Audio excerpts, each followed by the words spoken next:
thou heed a tale of long ago, how it all started, that first great war. For centuries, tensions had been simmering between two factions of gods, the hedonistic Aesir and the Vanir, known for their connection to nature and magic. So Freyr, one of the Vanir's most revered leaders, attempted an act of diplomacy, travelling across the realms to teach the Aesir gods the way of the harvest, with accompanying spellcraft fit to feed all of Asgard. The Aesir were taken by Freyr's charm and ecstatic with the new powers he bestowed upon them. But such astonishing spells always have a downside, and the Aesir weren't about to blame themselves when things went wrong.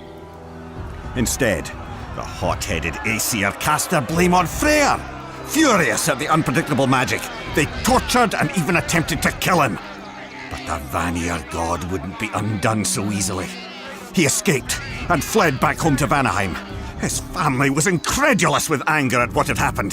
They swore revenge against Asgard. And thus began the first and most barbarous war between the gods.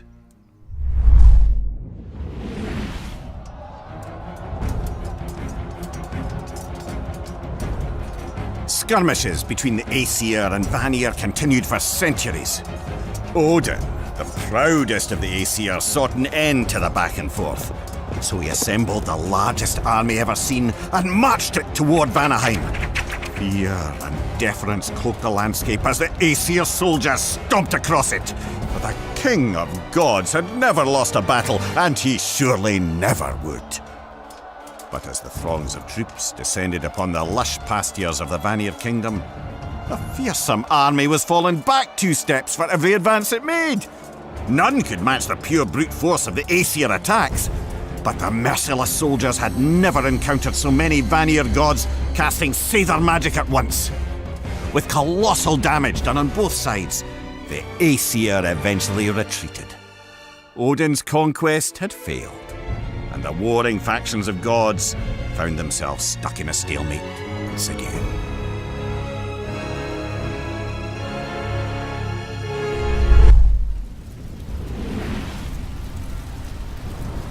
With Asgard and Vanaheim both ravaged, the two sides could only now consider what was once unthinkable: compromise.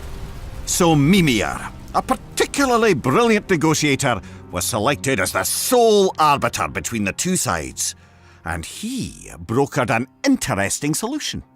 Freya, Freyr's sister, and the other leader of the Vanir would marry Odin, king of the Aesir. Struck by Freya's beauty, Odin readily agreed. But Freya spat at the thought. Odin had tried to destroy her home, her family, and everything she loved, and, oh yes, attempted to murder her beloved brother. Still, she couldn't let the chance for peace among the realms pass by. Though she barely managed a smile through the entire ceremony, the Aesir-Vanir wedding was cause for enormous celebration. As Odin took in his beautiful new wife, draped in the finest fabric and Vanir jewels, his kingdom felt nearly complete. As for Freya, well, with the promise of peace resting behind his curled smile, Odin didn't seem too terrible. The raucous party continued well into the night, with the sounds of celebration carrying throughout the kingdom. Yet the peace this union provided carried much further, rippling from Asgard to Jotunheim, Muspelheim, and every place in between. Married life for Freya was tolerable at first.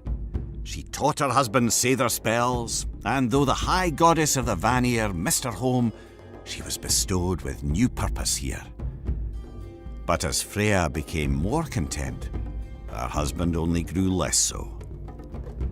Odin was consumed with the idea that Ragnarok, the battle said to end all things, was imminent. He claimed the giants were behind Ragnarok, insisting that if he could destroy the Jotnar, he could stop the apocalypse.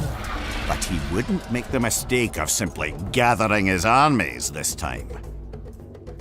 Instead, Odin employed the greatest smiths in all the realms, the dwarven brothers Brock and Sindri, to create a weapon of unimaginable destruction.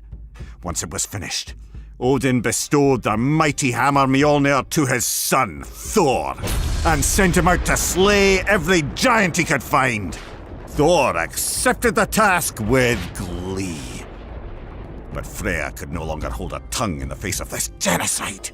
She fought back, vowing to leave her husband and return to Vanaheim, even if it meant the chaos of war would overtake the realms again. Freya had nearly escaped out of Asgard's high gates when Odin saw her. She attempted to plead with him to just let her leave and to leave her people alone.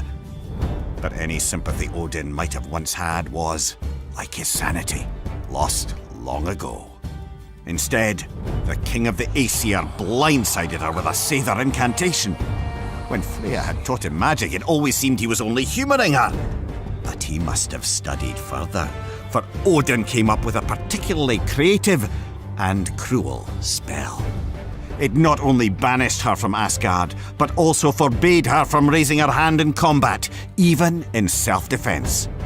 Freya stammered, trying to counter with a spell of her own, but now, instead of casting magic, she was suffering its twisted effects. She felt warm and tired as her vision blurred. She stumbled, and then it all went black. When she awoke, Freya found herself far from Odin, but more distraught than ever. Now war would surely return. And with the Aesir in possession of the masterwork hammer, the end of her marriage might indeed mean the end of her people. Now her only hope was that, in time, some brave soul would finish what she could not, restoring balance and peace to the realms.